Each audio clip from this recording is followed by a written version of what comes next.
In this unscripted and unedited student support video, I'm going to help one of my students to model parts of the torso of the robot that she's working on here. This might be irrelevant for most people, but for some of you, hopefully it shows you how I'll go around using the quad draw tool and the live surface feature to create some detailed panels on this robot. So to start with, let's inspect what the student's done so far. So to start with, you can see I've got to try and keep up with the quality of work that my student's done so far here for the robot head. So this is a 17-year-old student. It's the first year using Maya, so I'm quite impressed with this. It's really awesome. I love the way she's avoided going for the default Caucasian robot features that you so commonly see, and the details on the eyes and the edge flow that's going on here is really impressive. So let's get the torso of the body up to this standard as well. So I very rarely work with humanoid anatomy in 3D. I'm just not that good at it. You notice if something's slightly off, your brain immediately sees it and it just doesn't look as good, so I try and avoid it. But so far this is looking great. So that we don't have to sort of reinvent the wheel from the ground up, I'm actually not going to use the torso that the student has started to model here. I'm just going to download one straight off the internet, because I believe there's really no point in modeling human forms from scratch when you can avoid it. It's a concept that already exists. So if you go to free3d.com, when you're doing robots or even characters, I would always recommend downloading a torso or a base model to go with. So I'm just going to type in female torso into free3d. Just be warned, sometimes some dodgy stuff comes up. Okay, great. There's literally one female torso.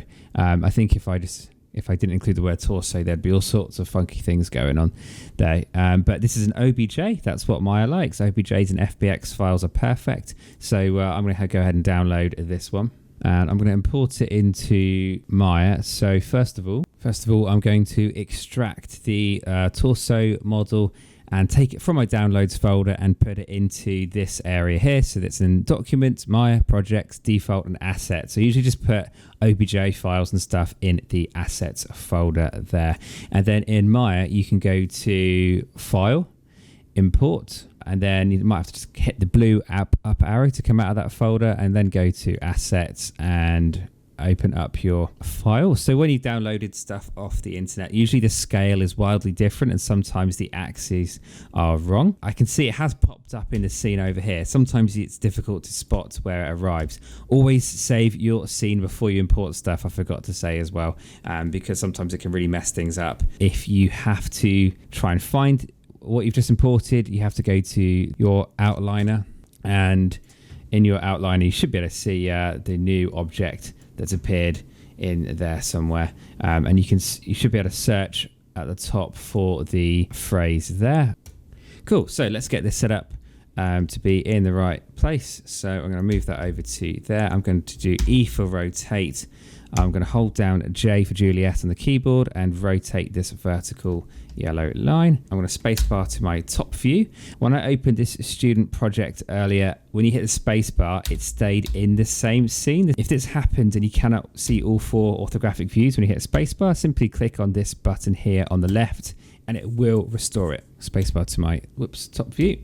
And I'm just going to rotate this around so it's facing the same direction as the robot. So again, E for rotate, hold down J, spin that around, make sure it's sort of snapping to there. Okay, now I'm going to go to my sort of front view here of the robot so I can scale it properly. So if I spacebar to my front view down here, you can see that it's not actually the front that we can see, it's the back or something. And so we've got to sort this out. So all you got to do, if you can't see the view that you want from the front view, if you hold down the space bar for a long time and click and hold on the word Maya for a long time and don't let go of your space bar or your mouse, and move your mouse over to, let's say, the back view, and then let go of your mouse, and now you can see actually this is the view that we want. And now when you hit spacebar, this is now set to be the back view, which is good.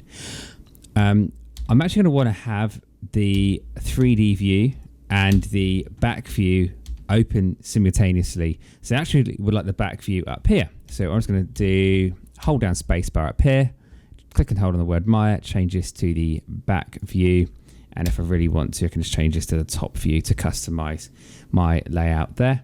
If you have dual screen, I would highly recommend doing this in a moment, going to panels, tear off a copy, and then you've got a separate copy of your sort of back view, if you like, that sort of responds in real time like that. And you can have this off on your second screen. I'm also going to move my reference image over to my other screen as well. Okay, so let's have a look. I'm going to do click on this geometry here, move it down and try and get it to fit. Okay, and I can see that the torso here is longer than what the student has drawn. And so I'm going to shorten that out. To shorten this, the easiest way to do it is to go to vertex mode, and we're going to need to do soft select. Now, there's so many vertices here that it's difficult to see where the soft select is going to be expanding to. So you're kind of going to have to trust this. So if you click, select some vertices at the bottom of your robot like this, click and hold on the letter B for Bravo on your keyboard, and drag your mouse left or right. And so kind of like that will be good. So kind of increase the brush size until it's about up to the upper chest area up here, and then simply stretch this until it kind of fits like that. I'm going to say that's roughly about right. Next, the waist area here. This robot is too skinny, and I'll hit B on the keyboard there to hide my soft select. And having the torso too skinny will mean I don't have anywhere to create the metal plating. So it's really important that I do not have this too skinny. So I'm just going to sort of select a ring of faces around the front. I'm going to click on a face here, hold shift, double click next door. I've now got sort of a loop of faces going around there. And then I'm going to do B for soft select on the keyboard. And actually face mode seems to be a lot easier to see. So click and hold on the letter B, drag your mouse and hold to the left, drag that down to about here. Also, you can notice at the top up here, you've got these sort of bits of disconnected area, which are going to sort of move. We don't want these to be affected at all. And there's actually settings so that it only affect connected geometry and doesn't connect these, even though they are within the radius. To do this, double click your mouse tool on the left, your selection tool, go to soft selection, change the fall off mode from volume to surface. I usually always have this set to surface, and then you can close that down. And then if you want to sort of increase the width of your torso here, you absolutely can. And I'm going to space bar to my front view here and just make sure that I'm covering up all of the students' drawing underneath there. I don't think it's entirely center, which is something we're going to have to sort out soon. Okay, great. So it looks like it's about the right width. If in doubt, always have it ever so slightly wider or ever so slightly larger than you need. Next, looking at the student's drawing. I'm just going to continue to edit this area here, just so it's more in line with what the student has drawn, and it can be easily edited later.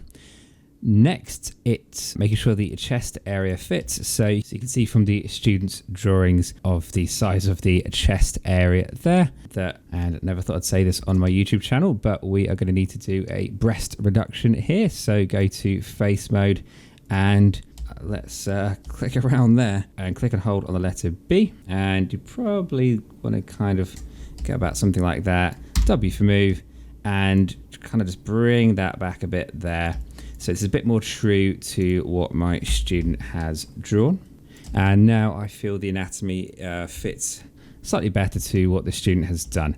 And we are ready to start using the quad draw tool on this. So I'm going to remove the student's geometry out of the way. I'm going to save my work. So we need to set this up now for symmetry to work. In my experience, downloaded models from the internet, the symmetry doesn't always work straight off the bat, and we're going to need to fix that. So sometimes I just move everything so that it's centered to the middle of the Maya scene as opposed to through the geometry, which is often better. So I'm going to spacebar to my view here, select all of the geometry. I'm going to hold shift to also select the image plane because that isn't usually included in the selection. And let's get these moved over to the exact middle. I now need to hide the image plane temporarily. I'm going to go to show and untick image planes. And now we've got a really clear view of our robot. I'm going to use the sort of wireframe mesh of the middle of the torso there to try and line it up with the middle of the scene. look for a symmetrical area there and go for that. So that sort of middle line there looks like it's lined up with this middle line there. Do make sure that's as accurate as possible or you're going to have a hard time. So that looks pretty much accurate in the middle there. Object mode, focus on that. Okay, so to paint your own geometry onto this, all you have to do is click on the torso here that you'd like to be able to paint onto and use the magnet tool at the top here. This magnet will make the selected object live. Once you click on that, you cannot click on the object anymore. To click on the object again, you have to unclick on the magnet and you can see it says no live surface. So you can toggle that on and off. So now I've done that, this is live. I'm going to spacebar to my back view. I'd like to do show image planes, bring them back. I'm going to drag these two views down there so they are larger and maybe just a bit more focus on the front view, but I'd just like to see what's going on over here as well. All you should have to do now is on the right hand side, go to your hammer and cube button, the modeling toolkit, and you've got the quad draw tool down there. Click on that. I'm going to start off with the geometry that's sort of underneath everything and work my way forward. So this sort of area around this sort of this fan here seems to be sort of a very fundamental piece of geometry. This plating seems to be on top of that. These seem to be on top of that. The chest pieces seem to be on top of these, and I can work my way up like that. So I'm actually going to start from down here. So let's make sure the symmetry is going to work. At the moment, if you, just to clarify what this tool's doing, I'm going to undo it in a minute. Click on quad draw. If you want to know all the shortcuts of quad draw, click on the drop down arrow here that says keyboard mouse shortcuts. I've got like a little thing up here for the shortcuts I'm using, but basically you click to make a couple of dots. Once you've got 4 dots, that's a quad. Hold shift to fill it in. Command Z is undo. Control and shift is remove a dot vertex. And if you hold control on its own, you can add extra lines through it. And you can see it sort of goes onto the geometry and it fits nicely and wraps around the curvature of the geometry perfectly. So that's really good. So let's turn on symmetry. At the top, there's an option here for symmetry. It says symmetry off. I'm going to do symmetry, and looking at my axis down here, the X axis is kind of the one that's going this way. Choose object X, and you can see the object X-axis is actually off. This is not the middle. This is off to the left. It's incorrect. And so that's not going to work. So I'm actually going to change it to world X. And because I put this in the middle of the scene, it is absolutely perfect, which is great. So I'm going to click for my corner dot down here. You might see it slightly off on one side. You just have to get over it. And I'm going to do this. So I've now created 4 dots together. Now, if you hold shift, you can see it isn't actually going to connect through the middle. However, if I kind of go along the side over here and hold shift, it will fill it in. This is because this is the one face that's going through the middle. You have to do this. I will just kind of drag a vertex right to the middle until it snaps like this and then let go. Same at the top, drag to the middle, snap, let go. This vertex is in the middle, and now Maya will allow you to hold shift and click to fill in that face there. So I'm just going to kind of go around my geometry like this and fill that in. I really could have made this more slightly to the left, but I'll get over it. You can see this geometry is wrapping around there nicely. Now we've gotten to our hole over here. You could use booleans, which will ruin your whole afternoon, or you can kind of do what I'm about to do, which is this. I'm actually going to kind of do a dot here like this. It's kind of parallel, and just create a octagon sort of like that for the hole there. We can change it in a minute. So I'm now going to need to create vertices that kind of join up. So for example, if I hold shift, I want that to be there. When you try and move a vertex, the whole object moves like this. It means you've still got soft select on. So hit B on the keyboard, make sure soft select is not on, and then you can move the vertices as you like.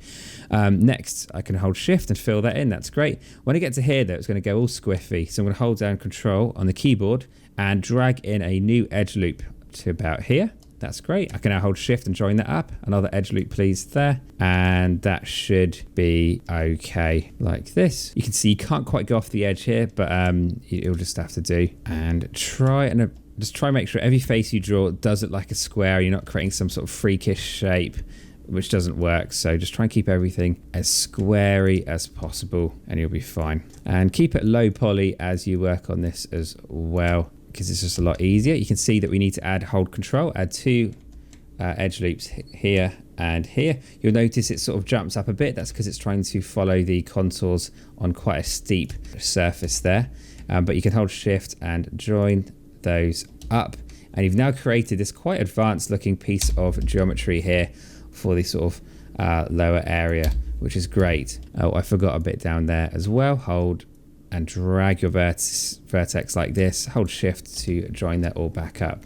Great. Now, this upper area here seems to be on top of this. So what I'm actually going to do is just create some extra geometry that will be hidden from view, but it will allow the other geometry on top to sit nicely. Now, if you've got a problem like I've got here where it's not kind of joining up properly, you might just have to kind of move a vertex out of the way a bit until you get it right, and then you can put it back. Okay, so we now need to do a new piece of geometry. If I was to start clicking on this straight away, it will start trying to join this up to our existing geometry. So to make a new piece of geometry, you have to come out and click on your selection tool like this, and just go to object mode and make sure you deselect that. And now once it's deselected, everything's deselected, you can then go back to your quadrant draw tool and create a brand new shape.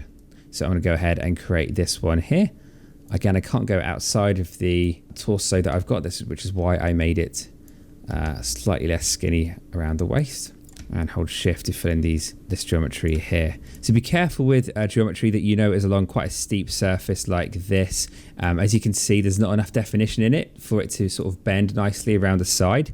So you do need to hold control, and you can see then it kind of bends in a much nicer way around like that. So just consider when you're in the front view how steep the curvature of the geometry is, which is why I keep my 3D view open like this, and kind of just work around like that. So where geometry is flatter like this, you can get away with less detail and just try and keep things as simple as possible. I might have gone a bit too crazy with these lines. So I need 1, 2, 3, and the farthest one there. Now these are so far away, it's not going to join them up in a nice way. Sometimes you can get it. If not, move the vertices down. Or if you move your mouse to the exact middle, it sometimes works better. Right, let's get that into the middle. And now we are creating geometry that's underneath other geometry.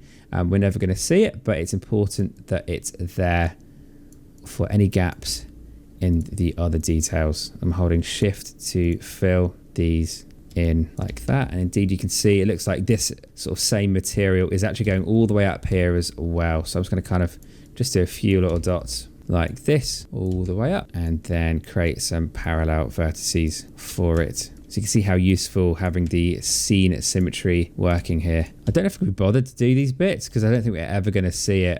So I'm going to kind of leave that out. My student can deal with that if she really wants. Okay, let's say that's good for now. So to confirm that this is done, you can go to your mouse tool or hit Q for Quebec on the keyboard. Go to object mode, and this is now another piece of geometry that's done. Let's do some more. I'm going to deselect it.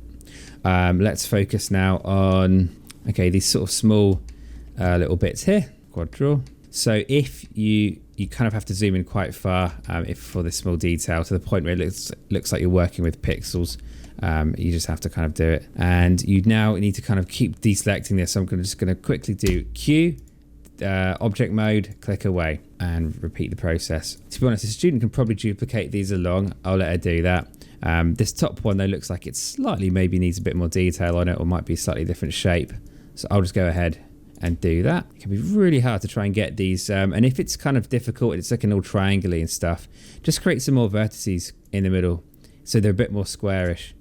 And once they're a bit more squarish, it should be easier to fill them in compared to long rectangles. And you can see there's some, it looks quite a lot darker there. That's because it's telling you it's kind of wrapping around some crazy geometry there, and it's begging for you to hold control and throw in some extra definition onto that geometry there. Great. So again, object mode, deselect with your mouse, and let's work on these chest pieces here. Quad draw, and let's start down there. Keep it as low poly as you can. Oh, looks like it didn't quite have enough room over there. I'll get over it. So keep it super low poly. Okay, great. Now I'm actually going to have the next set of edge loops in here. So I'm creating faces like this, like the little border that the student has drawn around the edge there, which looks quite cool. So I'm gonna delete this one. I'm gonna hold Control Shift to remove that. That's better. That's better. All right. And that's looking good. So you can see it needs a lot more curvature on the sides over there. I'll sort that out in a minute. Let's keep it as simple as possible for now. And then we could basically just hold Shift and fill these sort of central areas in as best as we can. And we are left with this shape. I don't actually like this.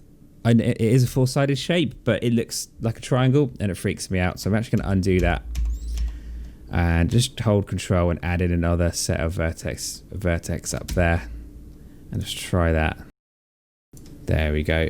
And then we want to try and even these lines out. I'm kind of moving them across just so that all the amount of detail is spread out nicely across the geometry. And you can see here it really needs slightly more horizontal lines going on like this. Sometimes the ability to create new details with the quad draw tool disappears. Just click into this view and then it will just work like that. So I had an issue where there was too many edges going through the top there and it sort of annoyed me. So I've deleted some of these faces. To delete a face, you can just move your mouse over it and hit delete, or sorry, backspace on the keyboard will remove geometry.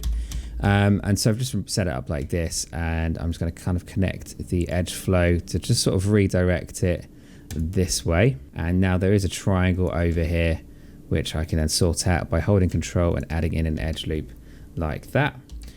I'm just going to hold Control and throw in some more detail, and you can see how much of an effect that has when you add in the detail.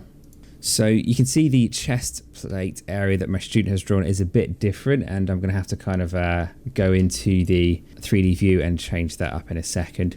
But just before I do that, I'm going to so for this, I don't actually have like a proper side view set up or anything, but I can see what the student has drawn over here and just kind of do my best to stay true to it. So it seems that the geometry kind of goes up a bit and then sort of looks like it levels out here before kind of going back down over there. So I'm going to create some geometry that will line up and connect to that along the side.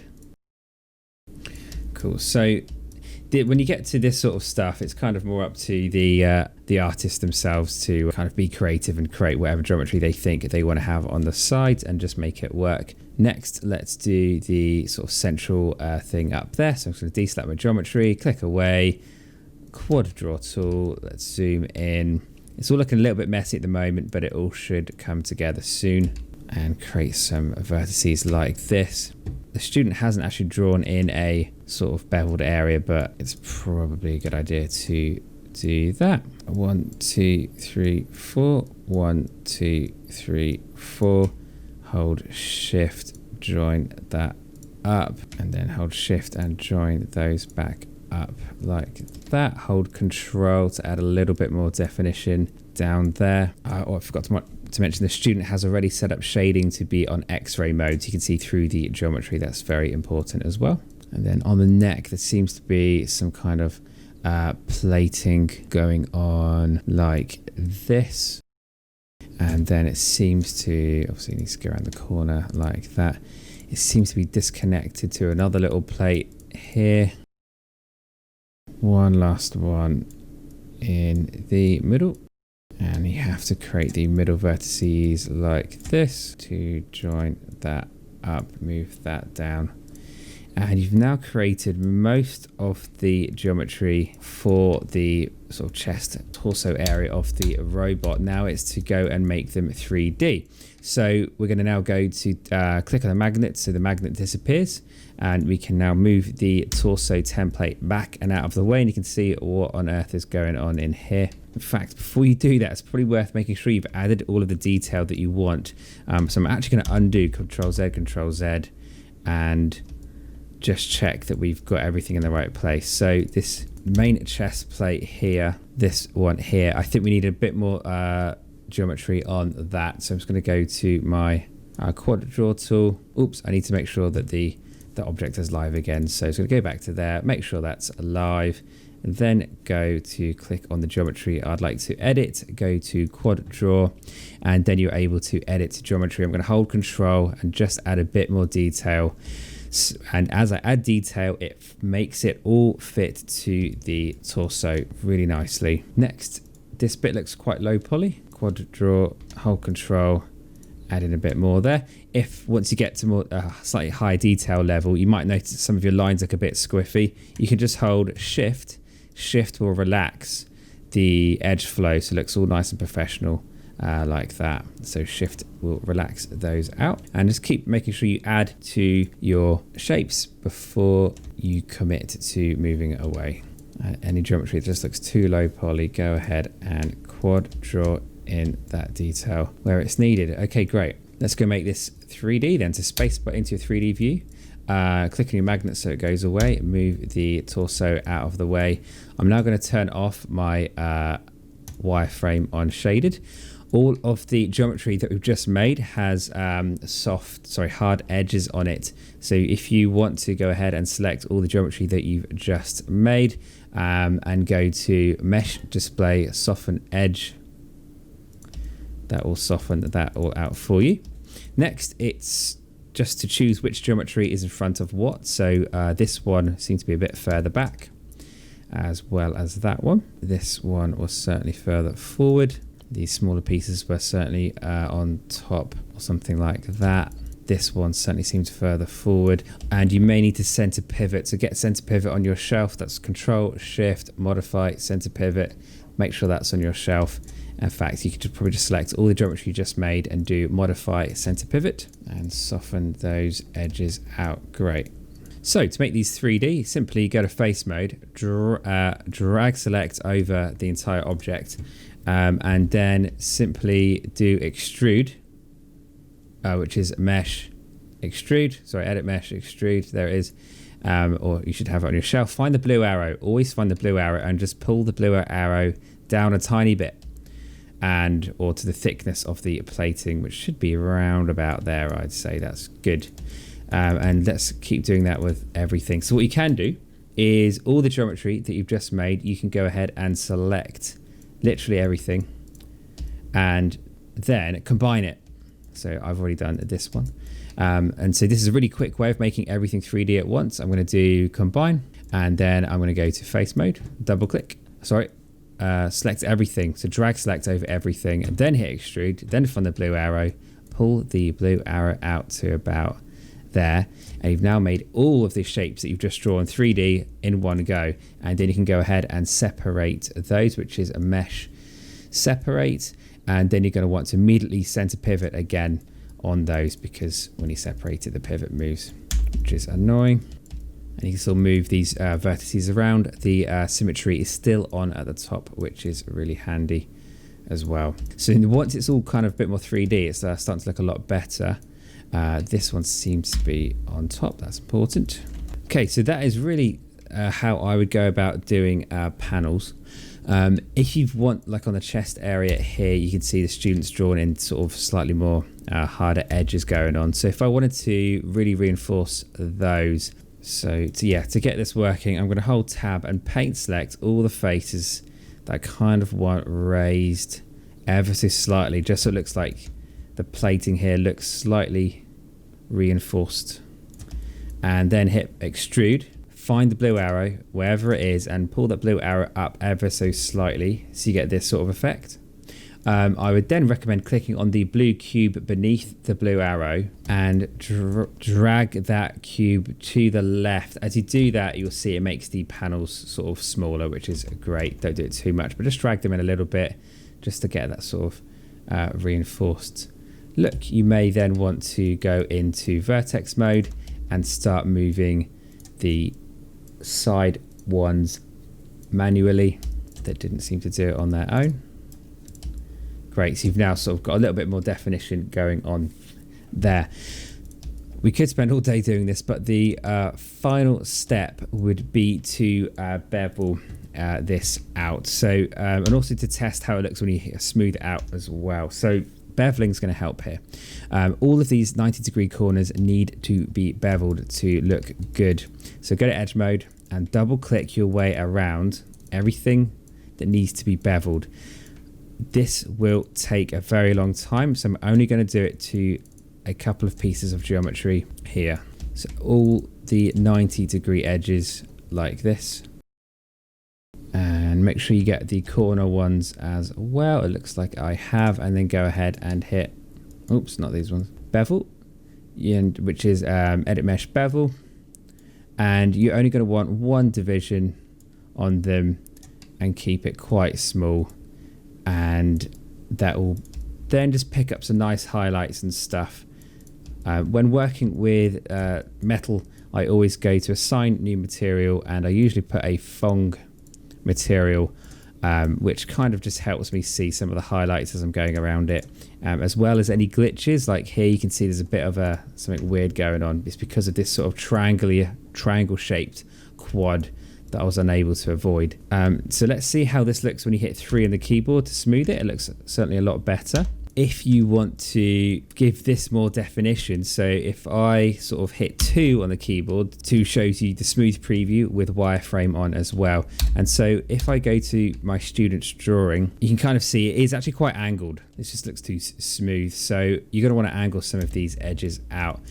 To do that, simply throw in a new edge loop. So go to Mesh Tools, insert edge loop, make sure that's on your shelf, and any areas that you think, oh no, that should be sharper, that should be a hard edge, go around and add that in yourself, and it should start to improve. And then hit 3, and you kind of get that effect going on. So obviously once you do that and add in edge loops, you do get these sort of faces kind of going through the middle like that. That might not be what you want. If that is the case, you're going to need to relax them. To relax these faces out, you can go over to your modeling toolkit, you can go to the quad draw tool, and you can still use all of the shortcuts down here. And we know that shift is relax, and so I'm going to hold shift now and relax these out in the middle of the chest area there, so that it means that the edges of the geometry have these sort of hard edges, but in the middle you can't see any of these sort of polygonal lines like that. So again, quad draw, shift and relax, and then when you're done, go to object mode, come out of there, hit Q on the keyboard, get your mouse and have a little look at what you've done. But that is essentially the process that I would go through to create panels on a humanoid robot like that. Download a torso, click on the magnet, quad draw, extrude, bevel, add edge loops, done. And that's pretty much it. You've gone to so much effort to create all of these metal plates, you absolutely must bevel all of the edges of them so that you can really clearly see where plates end and other plates begin. And I can see up here on the head of the robot as well, you've got some 90-degree edges here that really need beveling out so that they catch the light in renders and stuff, and it will just be so much better and more realistic. It should be okay for you to sort of make one perfect and then reduplicate it around. But that should be good. Well done.